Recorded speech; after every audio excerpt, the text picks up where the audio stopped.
7 horas e 59 minutos. E versões que vai impactar a sua vida agora no Café com Política. No Café com Política de hoje, nós temos o prazer de receber aqui nos estúdios o deputado estadual eleito pelo PSL, Coronel Sandro. Bom dia, deputado, bem-vindo aqui à Rádio Super, é um prazer recebê-lo. Rodrigo e Thalita, bom dia, é um prazer estar aqui e poder levar até os ouvintes da Rádio Super alguma informação que seja relevante para todo mundo. Obrigado pelo convite. Prazer é nosso de recebê-lo. Bom, deputado, para a gente começar, o senhor vai assumir o seu primeiro mandato na Assembleia Legislativa de Minas Gerais a partir do ano que vem, né? E eu queria perguntar, em primeiro lugar, quais são as suas linhas de trabalho, quais são as suas principais propostas a partir do momento que o senhor assumiu o mandato de deputado estadual.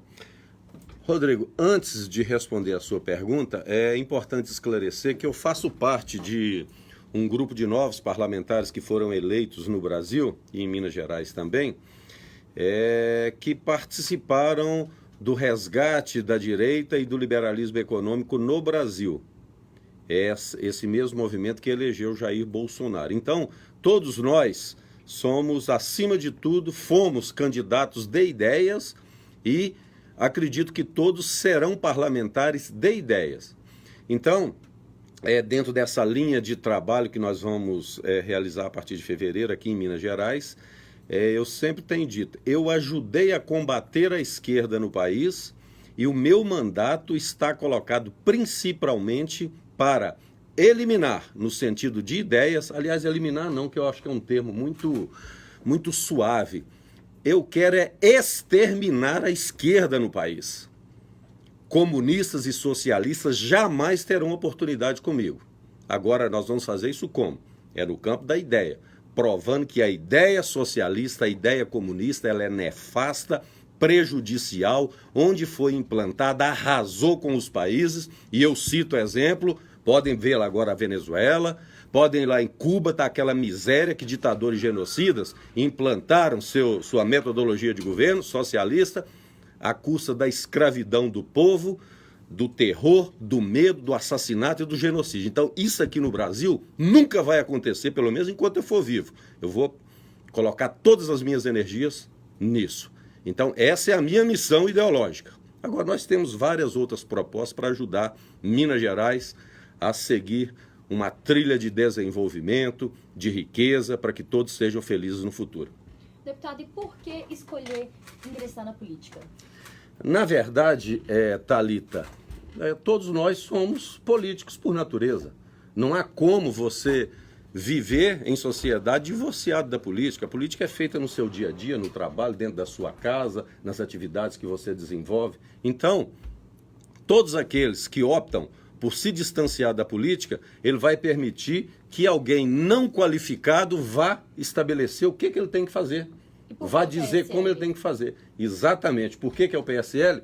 Porque o PSL foi o partido que acolheu o presidente Jair Bolsonaro e as suas ideias. É um partido social liberal e nós que defendemos o liberalismo econômico, não tínhamos, pelo menos no meu caso, eu não via outra possibilidade de ser candidato em um partido que não fosse esse. Essa foi uma das condições que eu me propus. Eu seria candidato, nunca tive vontade nem vaidade, mas aceitei para ajudar o movimento de direita no Brasil, para ajudar Jair Bolsonaro e só pelo PSL. Deputado, o senhor falou agora que tem a intenção de, no campo das ideias, exterminar a esquerda no Brasil. Mas aí eu pergunto para o senhor, não seria importante que a gente tivesse o contraponto do debate, justamente entre a direita e a esquerda? A sua colocação ela é muito importante. Mas sabe por quê que eu tenho que usar toda a minha energia nisso? Porque nos últimos 40 anos não teve debate, não teve esquerda e direita no Brasil, não só teve esquerda. Predominou no país uma hegemonia de um pensamento em que qualquer um que se manifestasse contra ou mesmo não apoiasse, ele era patrulhado, ele era medido por aquilo que ele falava, ele era combatido, e isso calou a direita brasileira durante muitos anos. Isso aconteceu nos meios de comunicação, nas escolas, enfim, em clubes sociais, em qualquer lugar onde se ia, as pessoas, num determinado momento, passaram a ter vergonha de ser patriota, passaram a ter vergonha de defender a ordem. Isso por quê? Porque essa esquerda porca do Brasil nunca permitiu que o debate acontecesse, Rodrigo. Exatamente isso que você está propondo. Então, quando eu vou abrir a caixa de ferramenta da esquerda do Brasil, é exatamente para equilibrar o debate. Porque hoje não há equilíbrio do debate. E quando eu sou adversário de uma ideia, eu vou combater essa ideia mesmo. E o meu propósito final é, como eu te disse, exterminar. Isso vai acontecer? Claro que não. Mas pelo menos, no mínimo, nós vamos conseguir equilibrar o debate para atender isso que você está falando. Uma democracia tem que ter um debate e a democracia ela tem que ter duas asas. Com uma asa só, igual era a esquerda aqui no país, ela é manca, ela é quebrada. E aí estamos todos nós sujeitos a um pensamento hegemônico que, na verdade, como eu defendo, e mais de 58 milhões de brasileiros escolheram isso, escolheram botar a esquerda para correr, nós queremos um país diferente. E é por isso que eu vou combater com toda a minha energia. Mas como que o senhor afirma que quer exterminar e também defende que isso não vai ser possível? Ora, eu sou um pouco realista. Porque se eu falar essa conversinha de esquerda que existe no Brasil, não, o debate é importante, a democracia enquanto o pensamento de esquerda está prevalecendo. Aí eles aceitam. Você pode ver todos os partidos de esquerda aí, PT, PCdoB, PSOL, essa turma que fica estimulando a invasão de terra, fica estimulando a desordem em escola. Isso não contribuiu em nada. Então é o seguinte, eu estou indo para exterminar, mas aceito que haja pelo menos o equilíbrio, porque aí sim nós vamos estar em igualdade de condição. Deputado, falando um pouquinho até da estratégia agora do partido do senhor, PSL, na Assembleia Legislativa. No segundo turno, o governador eleito de Minas, Romeu Zema, inclusive prestou apoio ao presidente eleito Jair Bolsonaro. E a gente nota que existe um movimento, já conversamos aqui até com outros parlamentares que foram eleitos pelo seu partido, a gente nota que existe já um movimento de aproximação entre os parlamentares do PSL em Minas e o governador eleito Romeu Zema. O senhor compartilha desse ponto de vista? O senhor acha até pela defesa do liberalismo que faz o governador eleito Romeu Zema, de fato fica mais fácil para o PSL se aproximar dele e quem sabe até compor efetivamente base de governo de Romeu Zema a partir do ano que vem? Compartilho com a ideia assim. Esclarecendo, talvez eu tenha sido, não vou dizer o único, mas talvez um dos poucos deputados que tenha apoiado o Romeu Zema desde o primeiro turno, e no segundo turno inclusive. É natural que o PSL, por guardar uma identidade de ideias, pelo menos na parte econômica, com o Partido Novo, que ele vá integrar essa base de apoio ao novo governo aqui em Minas Gerais, porque o nosso propósito é o mesmo, é fazer desse estado um estado desenvolvido, continuar esse processo de aumentar a riqueza das pessoas, corrigir tudo o que foi feito aqui nesse último governo. É lamentável, uma lástima para o estado de Minas Gerais, que esse governo do PT arrasou as finanças do estado. Hoje, para que você, Rodrigo e Thalita, tenham uma ideia, o orçamento que está na Assembleia para ser aprovado do ano que vem, ele prevê receitas de mais ou menos 100 bilhões e despesas de 111 bilhões. Ele já entra com um déficit de quase 11 bilhões. Então, não tem sentido. Não se gasta mais do que se arrecada. Isso a gente aprende dentro de casa. Todos nós aqui, eu sou assalariado, vocês também. Eu acredito que você não deve gastar mais do que você arrecada na sua casa. Então é assim que tem que ser. Então o PSL, ele primeiro, já manifestou um apoio àquele que a gente acredita que futuramente deva ser o presidente da Assembleia, que é o Agostinho Patrus.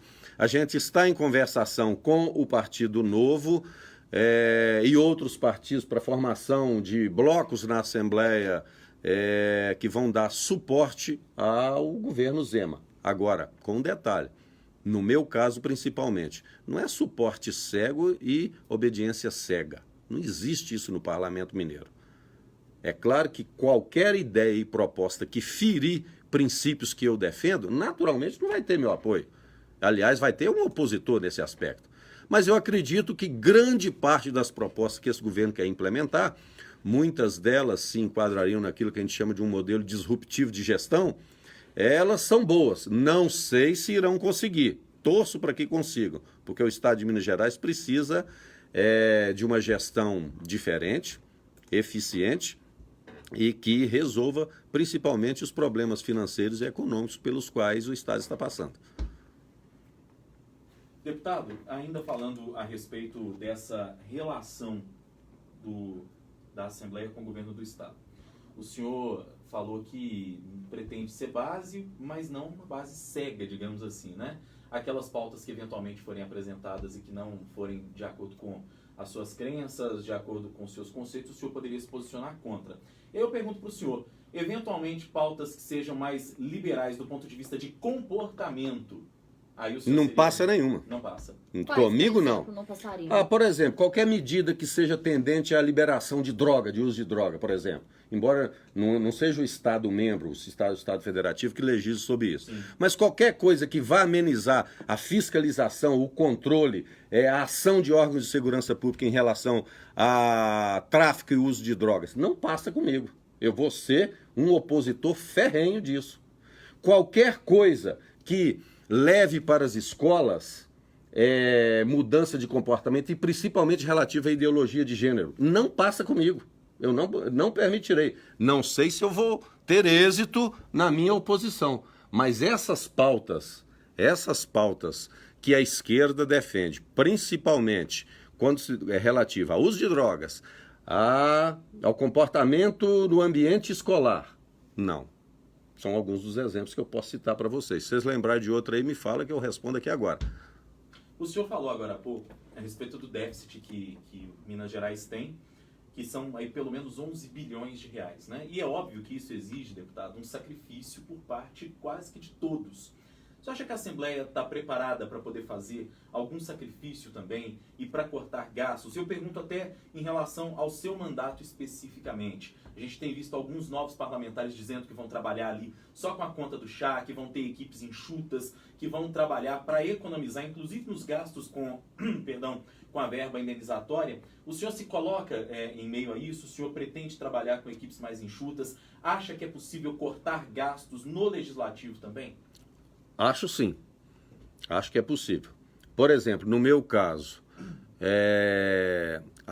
vou citar um dos exemplos. Há um auxílio chamado auxílio moradia, Sim. que todos os parlamentares podem usufruir. Salvo engano, no valor de R$ 4.300, alguma coisa mais do que isso. Exatamente. Por exemplo, esse é um auxílio que eu não vou utilizar. Sabe por quê, Rodrigo? Não é justo. Lembrando, eu não respondo pelos outros deputados.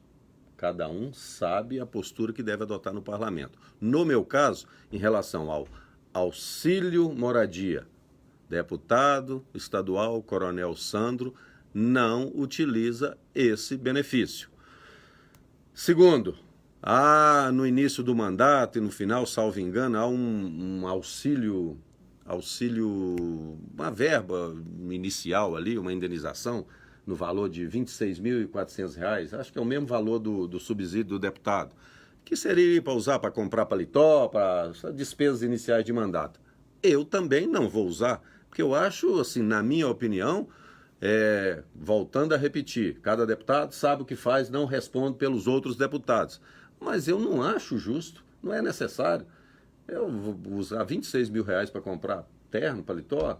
Então, dentro dessa pergunta que você já falou, já te dei 2 supostos benefícios aqui que eu não vou utilizar. Então, eu acho que é possível, sim.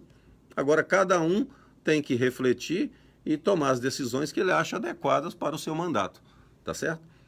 Agora, falando do âmbito federal, como que tem sido o contato do senhor, né, e dos outros deputados eleitos pelo PSL com o Jair Bolsonaro? Olha, o contato com a equipe nacional, ela aconteceu naturalmente no período de campanha e atualmente, pelo menos da minha parte, como estão todos ocupados, ou com transição, ou com medidas para assunção de mandato e tudo, pelo menos da minha parte, não tem tido contato. Não sei em relação aos deputados federais, que eu acredito que isso esteja acontecendo, porque eles estão frequentemente em Brasília e alguns estão até participando de tomadas de decisão lá. Os deputados estaduais, acredito, estão mais restritos aos seus estados, aqui em Minas Gerais e em outros estados, para cuidar das questões estaduais. Então, em linhas gerais, eu acho que No plano federal, são os parlamentares federais que estão lá participando mais ativamente, e a gente que tem mandato estadual está aqui cuidando das nossas coisas internas, que já tem muito problema para a gente resolver. Nesse sentido, deputado, a gente viu o crescimento exponencial do PSL nessas eleições, muito na esteira até do sucesso eleitoral que teve o presidente eleito Jair Bolsonaro.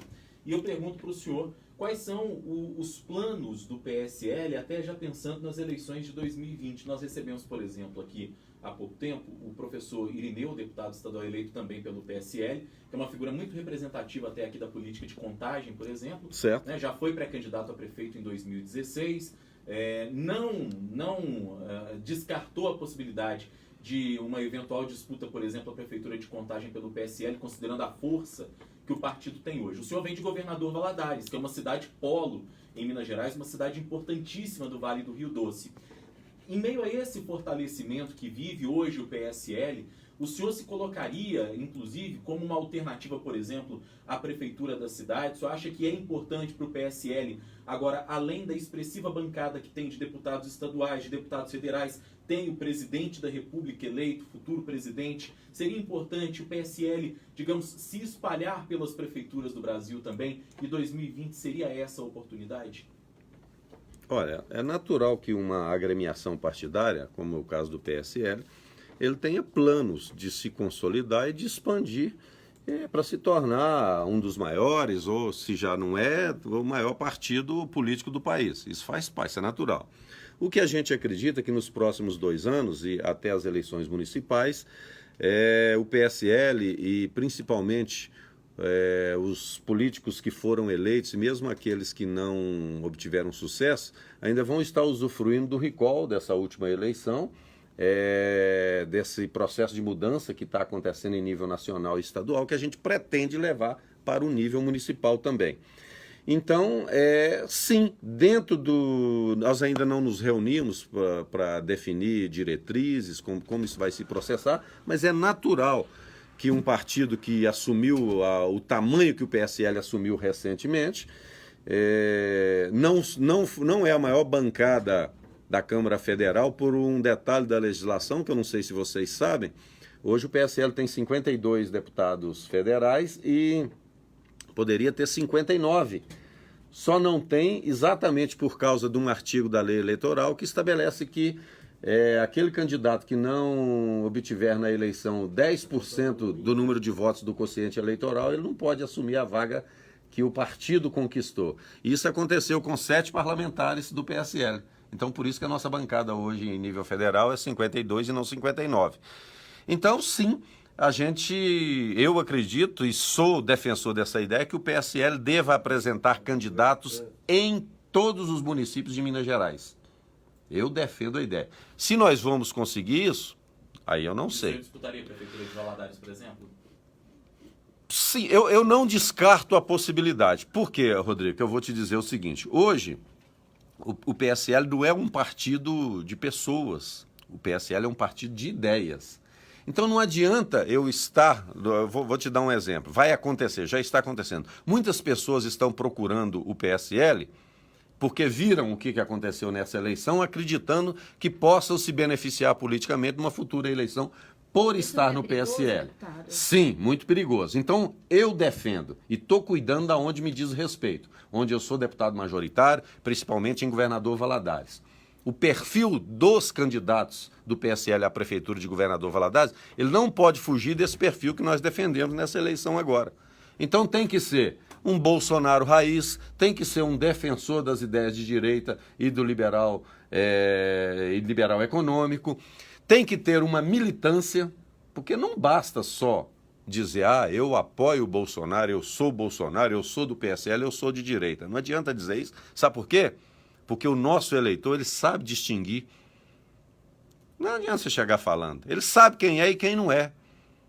Então, vai ter que ser uma construção muito bem feita, porque qualquer um que queira se aproveitar desse momento, ele não vai ter sucesso nas urnas, mesmo estando filiado ao PSL.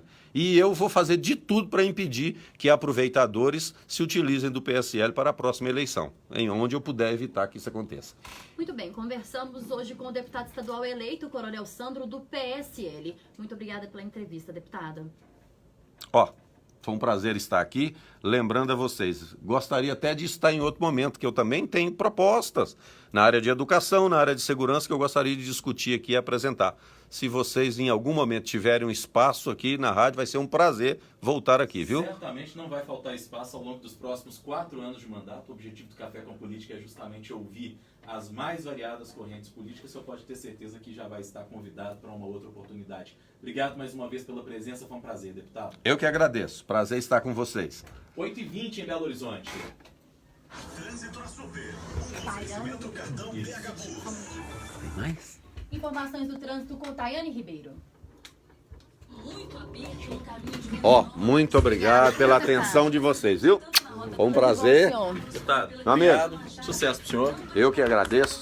E aí, espaço aberto, assumindo o mandato aí, tendo boas notícias. Vocês vão gostar de mim, porque eu dou audiência. Ótimo. Obrigado. Muito bom, obrigada. Um abraço para gente. vocês. Ó, gente, Tchau. acabei de estar aqui com a Thalita, que é essa jovem aqui, muito competente, aqui na Rádio Super, nessa entrevista, aqui em Belo Horizonte. E também estivemos aqui com o Rodrigo, competentíssimo aqui na sua profissão, aqui da Rádio Super. Obrigado pela presença. Fui muito bem recebido e a entrevista eu achei até que foi suave, eu não fui muito apertado aqui. Da próxima vez eu quero mais... O senhor quer ser mais apertado? espaço. Deixa com a Quero. gente. Mais então. espaço. Quero mais espaço. Um abraço para vocês. Fique com Deus. Até mais. Gente, então, isso aqui, olha, só para encerrar, muito obrigado vocês aqui na minha página que acompanharam, tá certo? Falamos, estamos expondo as nossas ideias, como eu disse para vocês na campanha, nossa missão ainda não terminou. Aliás, está começando.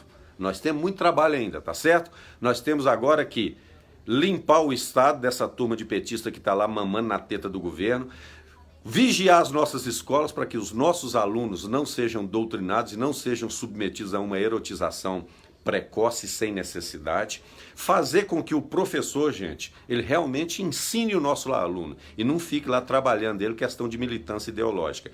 E, professores, não sou contra professores, aliás, todo o meu empenho vai estar aqui para que o governo do Estado volte a pagar todos os professores e todos os funcionários em dia, sem parcelamento, integralmente. O professor tem que receber bem. Se eu algum dia ocupar uma função que me permita decidir coisas importantes nesse país, o professor vai ser o profissional mais bem remunerado, porque aquele que ensina nossas crianças, esse tem que ser bem remunerado, porque o que ele vai dizer ali na sala de aula significará o futuro do nosso país. Mas hoje não está bom não, viu? Hoje não estão ensinando as crianças e só estão contribuindo para que nossos estudantes não tenham aproveitamento. O Brasil hoje, no PISA, que é um programa internacional de avaliação de estudantes da OCDE, gente, o Brasil hoje é o 63º colocado, em 76, é lanterninha, ruim demais. Nossos alunos não conseguem fazer uma operação matemática, nossos alunos não conseguem ler um texto adequadamente e interpretar o texto. Sabe por quê? Porque a educação no Brasil, infelizmente, está uma porcaria. Foi isso que a esquerda fez no Brasil nesses últimos 30 anos. E eu estou aqui, como eu falei, vou ajudar com tudo que eu puder para melhorar as condições das nossas crianças em sala de aula e as condições dos professores que queiram realmente ensinar. Um abraço para vocês, muito obrigado aqui pela audiência. Até mais!